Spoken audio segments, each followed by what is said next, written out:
Right, we're going to cross those stories and more. And to do that, I'm joined by media writer for The Australian, Sophie Ellsworth, and the Deputy Executive Director of the Institute of Public Affairs, Daniel Wild. Well, we just heard from Olivia there about the collapse of Rex. It's the second airline to fall into administration in 4 months. Calls today for the government to step in and prop up Rex. The Prime Minister, of course, today not ruling out taxpayer support.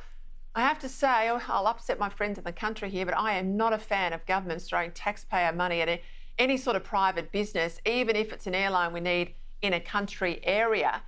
But if the government had done what it was told to do, open up competition, to act on recommendations that are on the minister's desk, to give Rex access to Sydney Airport landing rights, I tell you what, Daniel, all of this might actually have been averted.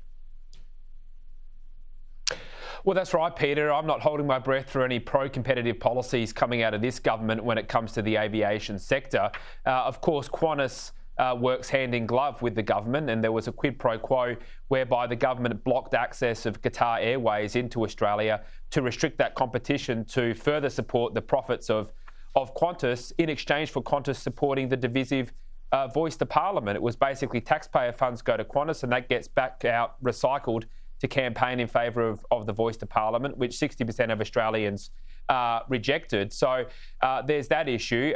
So look, the issue, Peter, is that we need a government that's actually focused on better outcomes for consumers rather than protecting the duopoly in the aviation sector. And that comes down to structural reform of the sector. I agree with your assessment. We can't just be shoveling tens of millions of dollars out to support companies that might not be able to make it commercially, but clearly we need to get much more serious about making sure that Rex and other airlines can get on those more profitable routes. And we have to make it so that the regional routes are profitable for them, because we've got to have planes in the region, and no doubt about that, but I don't like the idea of taxpayers' money being thrown at private businesses, as I've said. Home buyers, so we know now in the current climate they can't borrow as much money as they could 2 years ago, and as a result, there's been a real slump in Melbourne house prices. Well, I think house prices across the board, but Melbourne's really suffered. In fact, Perth's about to eclipse Melbourne from next month for the first time since February 2015. And this will rank Melbourne below Sydney, Brisbane, Canberra, Adelaide and Perth. Now, no secret in Victoria, of course, Labor's hitting the property sector with more and more taxes. But my worry is Melbourne pretty soon is going to be Australia's biggest capital city, but it'll have the cheapest homes, which is a worrying sign to me. We could end up, like streets of San Francisco or those other rundown cities in California if we're not careful. Well, Peter, there will be obviously some members of the public who'll be thrilled to think that that could happen, because buying a home has been so difficult for people trying to break into the market. But for those with homes, this is shocking news. I do think people borrowed far too much money, particularly in the last decade or so. And then I think prices were far too high. And this has had to settle down. But obviously with all these interest rate rises and potentially more on the way, we could even have one next week, although many experts are saying that we won't. There's more pain to be felt. So this is very uncomfortable for people who already own property. But as they say, Peter, it's always a good time to buy and sell in the same market. So you could see people trying to optimise these lower house prices in cities such as Melbourne. All right, let's go to Adelaide, where you are right now, Daniel Wild. Opposition energy spokesman Ted O'Brien set to make a big speech there, outlining the coalition's position on nuclear security with a little bit more detail on the development of uranium enrichment industry. This speech comes as an engineer and a pro-nuclear advocate was forced out of delivering a speech at a recent conference to the Engineers Australia Association because of an objection from Tealbacker Simon Holmes at court. Now, finally, the bloke will get to give his remarks, but you are a part of tonight's event. The IPA is hosting the event. What can we expect to hear from Ted O'Brien? Well, thanks, Peter. That's right. Look, tonight Ted O'Brien will be outlining a very ambitious reform agenda for the coalition.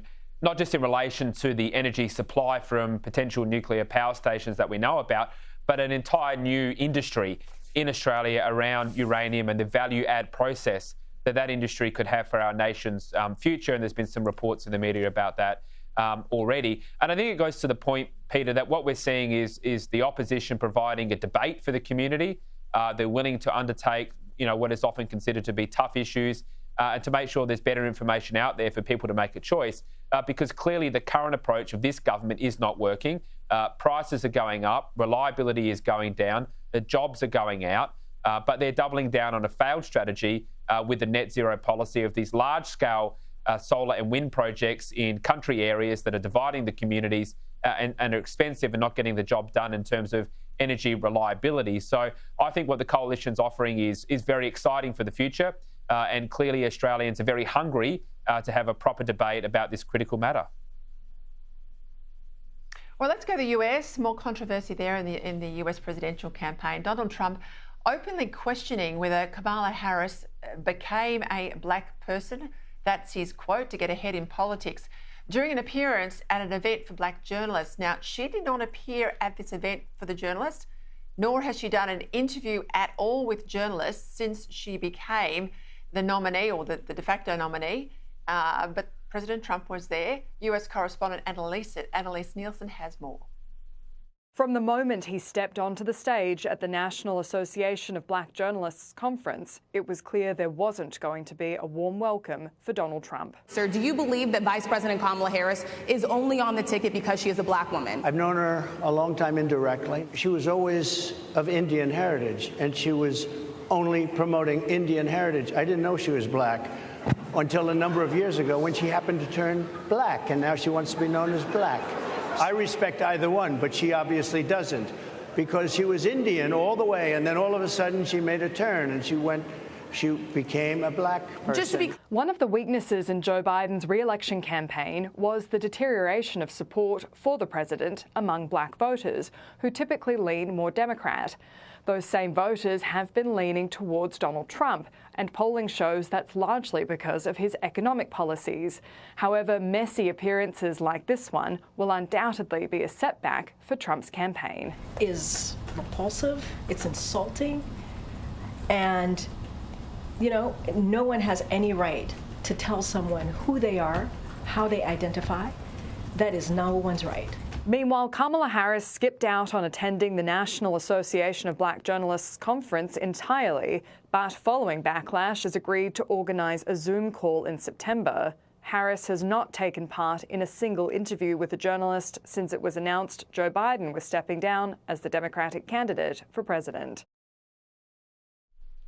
Okay, Daniel, this is a sensitive issue, but just like the whole identity debate here in Australia, it's pretty hard to criticise being asked about your identity when it's been your calling card for decades, when it's been how you have defined yourself politically. That's not an easy line to tread. I agree, Peter. And as Annalise outlined in that snippet there, Trump was doing very well with African-American and minority voters. So clearly the Democrats are concerned about this. And you just look at, well, why was he doing well? Because he was talking about issues that they care about and that mainstream Americans care about. I watched the entire interview that Trump did, and he basically said, look, we've got this mass unlawful migration that's taking jobs and causing crime. We've had the offshoring of manufacturing and industrial jobs, and there's a huge challenge presented to families with the drug epidemic. Now, all of these things are challenges for all Americans, but especially those in minority and a lot of African-American communities. So that's why he's done so well with those people, because he speaks about the issues they're concerned about and he doesn't talk down to them. I think that a lot of people in sort of those minority communities are getting pretty fed up of being put into a box and told, just because you've got this background, you have to vote Democrat. I don't think that's the case whatsoever. And Trump really presents, I think, a challenge to that established thinking. So Joe Biden's often referred to the ethnicity of his vice president. Clearly that's treacherous for Donald Trump. She has a shocking record on borders. Surely that's where she's the most vulnerable. Well, you would think so, Peter. We know that she has got a bad record there, and I do find it very interesting that she has not done media interviews since she's announced that she'll be taking over from Joe Biden. I find that extremely curious. Like, why isn't she fronting the media? Sometimes she's not a good media performer, and I think she could run into problems down the track when she does do interviews, and perhaps she is nervous of fronting the media for what she might say and if there are slip-ups. So I think a lot of the media contingency and the public will be anxiously waiting for her to front the media.